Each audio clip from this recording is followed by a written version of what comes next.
Everyone, आज हम class 10 CBSE subject AI की जो पार्ट ए बुक है उसकी यूनिट 1 कम्युनिकेशन स्किल्स को कवर करेंगे। वैसे तो फाइनल एग्जाम में सिर्फ 2 मार्क्स के क्वेश्चन ही इस चैप्टर से बनते हैं, but communication is the part of our daily life, so this chapter becomes important chapter because it will help us to improve our communication skills. So let's get started. The first session is about methods of communication. But methods of communication समझने से पहले let's understand what are communication skills. If we understand the meaning of communication, तो ये communicate word से बना है जो कि एक लैटिन वर्ड communicare से originate हुआ है, जिसका मतलब होता है शेयर करना। क्या शेयर करना? Our ideas, thoughts, emotions. So communication का मतलब है अपने ideas, thoughts and emotions share करना। Now if we talk about communication skills, तो ये वो skills है, आपकी वो ability है जिसके थ्रू आप अपने आइडियाज, थॉट्स, इमोशंस और किसी भी इंफॉर्मेशन को बहुत इफेक्टिवली एक बेटर वे में दूसरों के सामने प्रेजेंट कर सकते हैं। So communication skills are one of the important life skills, क्योंकि अगर आपकी कम्युनिकेशन स्किल्स अच्छी है तो आप इजिली फ्रेंड्स बना सकते हो, अपनी पर्सनल लाइफ में जो आपके पर्सनल रिलेशनशिप है उनको एक बेटर वे में डेवलप कर सकते हो। इवन इसके थ्रू हम अपनी जो वर्क लाइफ है उसमें भी सक्सेसफुल हो सकते हैं। तो it is one of the important skills. सभी को अपनी कम्युनिकेशन स्किल्स पर वर्क करना चाहिए, इसे इंप्रूव करना चाहिए। Now let's understand the parts of communication. तो कम्युनिकेशन का मतलब है इंफॉर्मेशन शेयर करना। तो इसका मतलब कम्युनिकेशन तभी हो सकता है जब किसी के पास कोई इंफॉर्मेशन हो, और जब वो अपनी इंफॉर्मेशन दूसरे पर्सन को सेंड करता है तभी कम्युनिकेशन प्रोसेस स्टार्ट हो जाता है। So this is the first part of communication, जिसे हम ट्रांसमिटिंग कहते हैं। तो इस पार्ट में सेंडर अपने मैसेज को किसी भी मीडियम को यूज करके ट्रांसमिट करता है। नाउ जिस पर्सन को सेंडर मैसेज भेजना चाहता है, जब वो पर्सन उस मैसेज को रिसीव करता है, then that part is called listening part. इसमें रिसीवर मैसेज को रिसीव करता है एंड उसे अंडरस्टैंड करता है। तो यहाँ पर रिसीवर मैसेज को देखकर भी अंडरस्टैंड कर सकता है, पढ़कर भी कर सकता है और सुनकर भी अंडरस्टैंड कर सकता है। So listening part means receiving the message and understanding the message. Now receiver message को अंडरस्टैंड करने के बाद अपना रिस्पॉन्स भेजता है। इस पार्ट को हम बोलते हैं फीडबैक पार्ट। अब फीडबैक के बाद एक कम्युनिकेशन साइकिल कंप्लीट हो जाती है, और ये कम्युनिकेशन साइकिल तब तक कंटिन्यू रहती है जब तक इन तीनों में से कोई भी एक पार्ट ब्रेक नहीं हो जाता है। So these are the 3 parts of communication, or we can say 3 phases of communication. Now let's see the elements of communication. तो जो अभी हमने पिछली स्लाइड्स में कम्युनिकेशन साइकिल के 3 पार्ट्स देखे, अब उन तीनों पार्ट्स को परफॉर्म करने के लिए कौन कौन से कंपोनेंट हैं जो यूज होते हैं, उन कंपोनेंट्स को हम एलिमेंट्स कहते हैं। जैसे कि फर्स्ट पार्ट में सेंडर अपने मैसेज को सेंड करता है, तो इसमें हम देखें तो सेंडर एक एलिमेंट हो गया, दूसरा वो मैसेज जो सेंडर भेजना चाहता है, and third is the channel जिसको यूज करके वो अपना मैसेज सेंड करता है। तो ये 3 एलिमेंट्स हैं जो कम्युनिकेशन साइकिल के फर्स्ट पार्ट में यूज होते हैं। अब सेकंड पार्ट में रिसीवर मैसेज को अंडरस्टैंड करता है, रिसीव करता है। तो यहाँ पर जो रिसीवर है ये एक एलिमेंट हो गया। नाउ रिसीवर मैसेज को रिसीव करने के बाद, अंडरस्टैंड करने के बाद अपना जो रिस्पॉन्स है वो भेजता है। तो यहाँ पर वो चैनल यूज करके अपना रिस्पॉन्स भेजता है, और रिस्पॉन्स को हम कहते हैं feedback. So feedback in channel जो कम्युनिकेशन साइकिल के थर्ड पार्ट में यूज होते हैं। तो these are the 5 elements of communication जो कम्युनिकेशन साइकिल में यूज होते हैं। सेंडर वो पर्सन है जो कम्युनिकेशन स्टार्ट करता है, मैसेज जो सेंडर शेयर करना चाहता है, कन्वे करना चाहता है, एंड चैनल वो मीडियम जिसको यूज करके सेंडर अपना मैसेज सेंड करता है, एंड रिसीवर ये वो पर्सन है जिसको सेंडर अपना मैसेज शेयर करना चाहता है, and feedback which means acknowledgement और रिस्पॉन्स जो रिसीवर सेंडर को भेजता है, right. So these are the 5 elements जो कम्युनिकेशन साइकिल में यूज होते हैं। Now let's see methods of communication. So जो अभी हमने 5 एलिमेंट्स देखे कम्युनिकेशन के, उसमें चैनल का मतलब वो मीडियम है जिसको यूज करके सेंडर अपना मैसेज सेंड करता है। लाइक व्हाट्सएप के थ्रू हम मैसेज सेंड करते हैं, वॉइस कॉल या फिर वीडियो कॉल यूज करके कम्युनिकेट करते हैं, सोशल मीडिया के थ्रू भी हम अपने मैसेज दूसरों तक पहुंचाते हैं।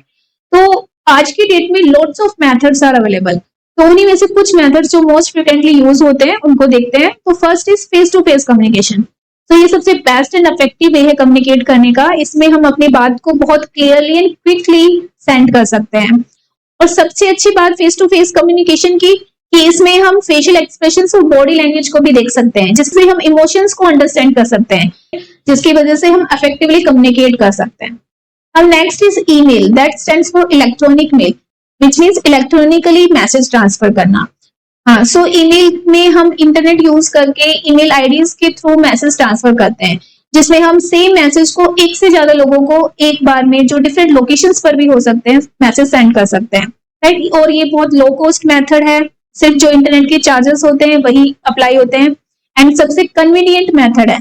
आज की डेट में सभी के पास मोबाइल है, सो हम किसी भी लोकेशन से ईमेल सेंड कर सकते हैं, एंड ये बहुत फ्लेक्सिबल होते हैं, यानी रिसीवर को ऑन द स्पॉट अवेलेबल होने की जरूरत नहीं है, राइट। वो किसी भी टाइम मैसेज को रीड कर सकते हैं एंड देन रिस्पॉन्स भेज सकते हैं। सो ईमेल की डिसएडवांटेज ये भी है कि इसमें हमें इंस्टेंट रिस्पॉन्स नहीं मिलता, और इवन हम इमोशंस को भी अंडरस्टैंड नहीं कर सकते।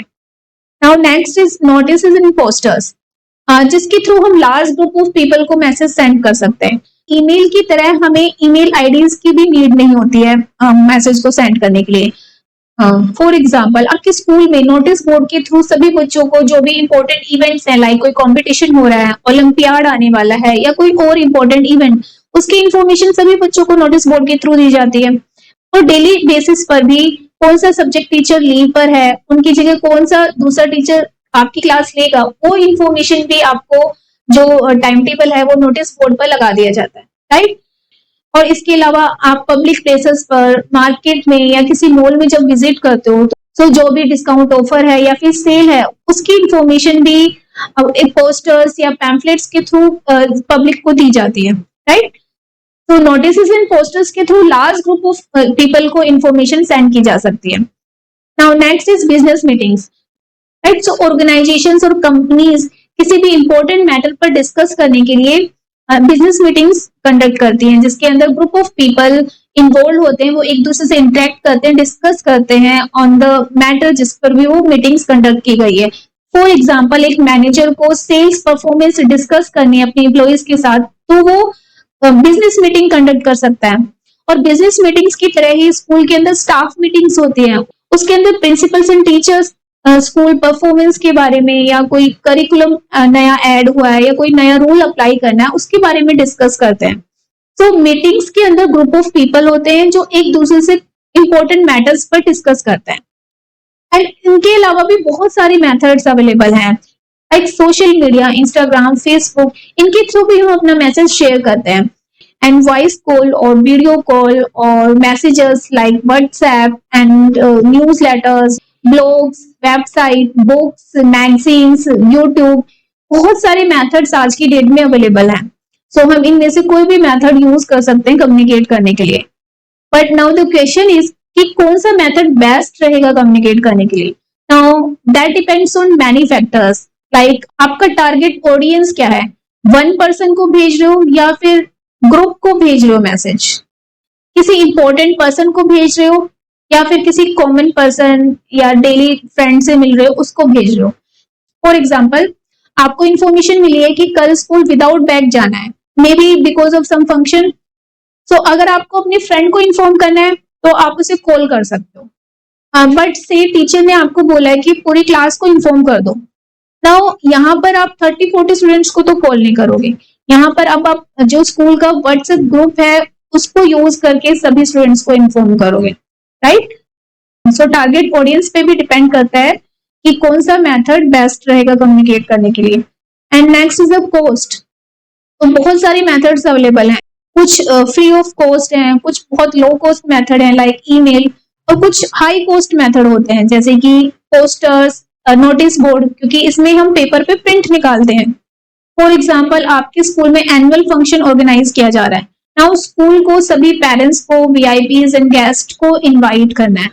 Now if you see thousands of students होते हैं एक स्कूल में, नाउ 1000 बच्चों के पेरेंट्स को बुलाने के लिए अगर इनविटेशन कार्ड प्रिंट कराए जाएंगे तो may be it would be costly for the school. तो इस केस में school digital invitation card use करके व्हाट्सएप या ईमेल के थ्रू सभी पेरेंट्स को इनवाइट कर सकता है।